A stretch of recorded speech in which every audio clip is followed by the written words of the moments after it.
اعوذ باللہ من الشیطان الرجیم، بسم اللہ الرحمن الرحیم۔ السلام علیکم ورحمۃ اللہ وبرکاتہ۔ محترم سامعین، آج ہم آپ کو بتائیں گے کہ نبی کریم صلی اللہ علیہ وآلہ وسلم کے بچپن کا واقعہ۔ حضرت حلیمہ رضی اللہ تعالیٰ عنہ فرماتی ہیں کہ جب میں محمد صلی اللہ علیہ وسلم کو ان کے والدین کے حوالے کرنے کے لیے جا رہی تھی اور مکہ کے بالائی علاقے میں پہنچی تو آپ اچانک غائب ہو گئے۔ میں حواس باختہ ہو گئی۔ حلیمہ سعدیہ رضی اللہ تعالیٰ عنہ فرماتی ہیں کہ میں پریشانی کی حالت میں مکہ پہنچی۔ آپ کے دادا عبد المطلب کے پاس پہنچتے ہی میں نے کہا، میں آج رات محمد صلی اللہ علیہ وسلم کو لے کر آ رہی تھی۔ جب میں بالائی علاقے میں پہنچی تو وہ اچانک کہیں گم ہو گئے۔ اب خدا کی قسم میں نہیں جانتی کہ وہ کہاں ہیں۔ عبد المطلب یہ سن کر فوراً کعبہ کے پاس کھڑے ہو گئے اور انہوں نے آپ کے مل جانے کے لیے دعا کی۔ پھر آپ کی تلاش میں وہ روانہ ہو گئے۔ ان کے ساتھ ورقہ بن نوفل بھی تھے۔ غرض دونوں تلاش کرتے کرتے تہامہ کی وادی میں پہنچ گئے۔ ایک درخت کے نیچے انہیں ایک لڑکا کھڑا نظر آیا۔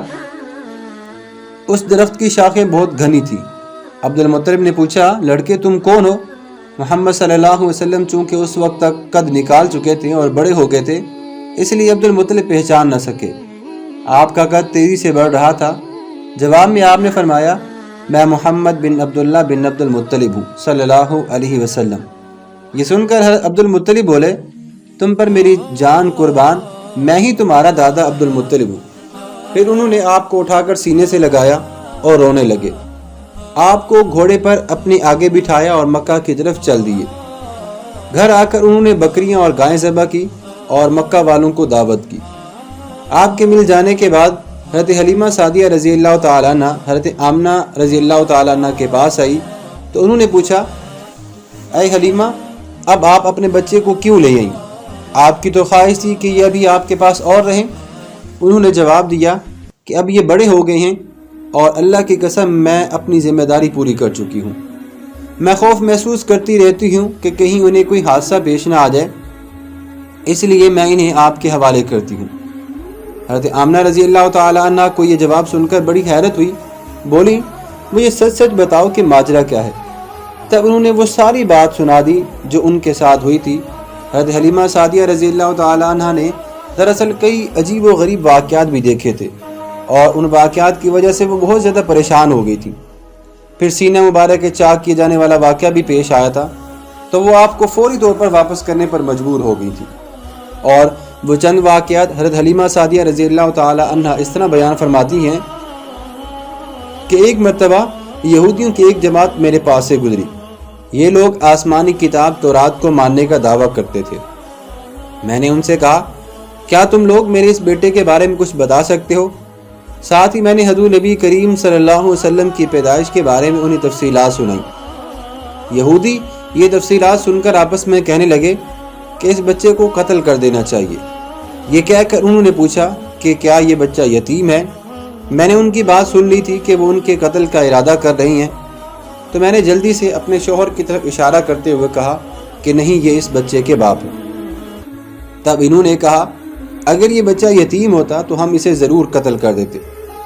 یہ انہوں نے اس لیے کہا کیونکہ انہوں نے پرانی کتابوں میں پڑھ رکھا تھا کہ ایک آخری نبی صلی اللہ علیہ وسلم آنے والے ہیں، ان کا دین سارے عالم میں پھیل جائے گا، ہر طرف ان کا بول بالا ہوگا، ان کی پیدائش اور بچپن کی علامت یہ ہوگی کہ وہ یتیم ہوں گے۔ اب چونکہ ان سے حضرت حلیمہ سعدیہ رضی اللہ تعالی عنہ نے یہ کہہ دیا تھا کہ یہ بچہ یتیم نہیں ہے، تو انہوں نے خیال کر لیا کہ یہ وہ بچہ نہیں ہے۔ اس طرح انہوں نے بچے کو قتل کرنے کا جو ارادہ کیا تھا وہ چھوڑ دیا، ترک کر دیا۔ اسی طرح ان کے ساتھ یہ واقعہ پیش آیا۔ ایک اور واقعہ ہے کہ ایک مرتبہ وہ آپ کو اوقاز کے میلے میں لے آئی۔ جاہلیت کے دور میں یہاں بہت مشہور میلہ لگتا تھا۔ یہ میلہ طائف اور نخلہ کے درمیان میں لگتا تھا۔ عرب کے لوگ حج کرنے کے لیے آتے تو شوال کا مہینہ اس میلے میں گزارتے، کھیلتے کودتے اور اپنی بڑائیاں بیان کرتے، لوگوں سے داد وصول کرتے، تعریف وصول کرتے۔ حضرت حلیمہ سعدیہ رضی اللہ تعالیٰ عنہ آپ کو لیے بازار میں گھوم رہی تھی کہ ایک کاہن کی نظر ان پر پڑ گئی۔ اسے آپ میں نبوت کی علامات نظر آ گئی۔ اس نے پکار کر کہا کہ اے لوگو، اس بچے کو مار ڈالو۔ حضرت حلیمہ سعدیہ رضی اللہ تعالیٰ عنہ اس کاہن کی بات سن کر گھبرا گئی اور جلدی سے وہاں سے دور ہٹ گئی۔ اس طرح اللہ تبارک و تعالیٰ نے حضور نبی کریم صلی اللہ علیہ وسلم کی حفاظت فرمائی۔ میلے میں موجود لوگوں نے کاہن کی آواز کو سن کر ادھر ادھر دیکھا کہ کسی بچے کو قتل کرنے کے لیے کہا گیا ہے، مگر انہیں وہاں کوئی بچہ نظر ہی نہیں آیا۔ اب لوگوں نے کاہن سے پوچھا کہ کیا بات ہے، آپ کس بچے کو مار ڈالنے کے لیے کہہ رہے تھے؟ اس نے ان لوگوں کو بتایا کہ میں نے ابھی ایک لڑکا دیکھا ہے، معبودوں کی قسم وہ تمہارے دین کے ماننے والوں کو قتل کر دے گا، تمہارے بتوں کو توڑ دے گا اور وہ تم سب پر غالب آ جائے گا۔ یہ سن کر لوگ آپ صلی اللہ علیہ وسلم کی تلاش میں ادھر ادھر دوڑے لیکن ناکام رہے۔ حضرت حلیمہ سعدیہ رضی اللہ تعالیٰ عنہ آپ صلی اللہ علیہ وسلم کو لیے واپس آ رہی تھی کہ ذی الحجاز سے ان کا گزر ہوا۔ یہاں بھی میلہ لگا ہوا تھا، اس بازار میں بھی ان کو ایک نجومی ملا۔ لوگ اس کے پاس اپنے بچوں کو لے کر آتے تھے کہ وہ بچوں کو دیکھ کر ان کی قسمت کے بارے میں اندازہ لگاتا تھا۔ حضرت حلیمہ سعدیہ رضی اللہ تعالیٰ عنہ بھی اس کے نزدیک سے گزری تو نجومی کی نظر حضور نبی کریم صلی اللہ علیہ وآلہ وسلم پر پڑی۔ نجومی کو آپ صلی اللہ علیہ وآلہ وسلم کی مہر نبوت بھی نظر آ گئی، ساتھ ہی آپ صلی اللہ علیہ وسلم کی آنکھوں کی خاص سرخی بھی اس نے دیکھ لی۔ وہ چلا اٹھا، اے عرب کے لوگوں، اس لڑکے کو قتل کر دو، یہ یقیناً تمہارے دین کے ماننے والوں کو قتل کر دے گا، تمہارے بتوں کو توڑ دے گا اور تم پر سب پر غالب آ جائے گا۔ یہ کہتے ہوئے وہ آپ کی طرف جھپٹا، لیکن اسی وقت وہ پاگل ہو گیا اور اسی پاگل پن میں وہ مر گیا۔ اسی طرح ایک اور واقعہ سیرت ابن ہشام میں بھی موجود ہے کہ حبشہ کی ایک جماعت حضور نبی کریم صلی اللہ علیہ وسلم کے پاس سے گزری۔ اس وقت آپ صلی اللہ علیہ وسلم حضرت حلیمہ سعدیہ رضی اللہ تعالی عنہا کے ساتھ تھے اور وہ آپ کو آپ کی والدہ کے حوالے کرنے جا رہی تھی۔ ان عیسائیوں نے آپ صلی اللہ علیہ وآلہ وسلم کے کندھوں کے درمیان مہر نبوت کو دیکھا اور آپ صلی اللہ علیہ وآلہ وسلم کی آنکھوں کی سرخی کو بھی دیکھا۔ انہوں نے حضرت حلیمہ سعدیہ رضی اللہ تعالیٰ عنہ سے پوچھا کہ کیا اس بچے کی آنکھوں میں کوئی تکلیف ہے؟ انہوں نے جواب میں کہا نہیں، کوئی تکلیف نہیں ہے، یہ سرخی تو ان کی آنکھوں میں قدرتی ہے۔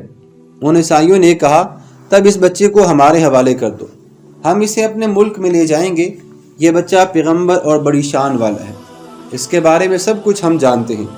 حضرت حلیمہ سعدیہ رضی اللہ تعالیٰ عنہ فرماتی ہیں کہ جب یہ میں نے بات سنی تو میں وہاں سے جلدی سے دور چلی گئی، یہاں تک کہ آپ صلی اللہ علیہ وسلم کو آپ صلی اللہ علیہ وسلم کی والدہ کے پاس پہنچا دیا۔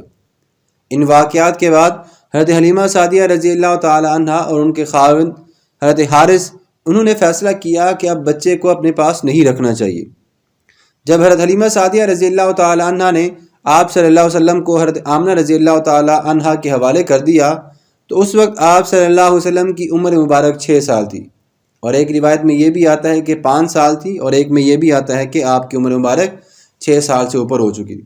محترم سامعین، یہ تھے نبی کریم صلی اللہ علیہ وسلم کے بچپن کے وہ حالات کہ جس کی وجہ سے حضرت حلیمہ سعدیہ رضی اللہ تعالیٰ عنہ آپ کو آپ کی والدہ کے پاس چھوڑ دینا چاہتی تھیں۔ تو امید کرتے ہیں کہ آپ کو آج کی یہ ویڈیو ضرور پسند آئی ہوگی۔ اگر آپ کو یہ ویڈیو پسند آئی ہے تو اس کو آخر تک ضرور دیکھیے گا۔ اللہ حافظ۔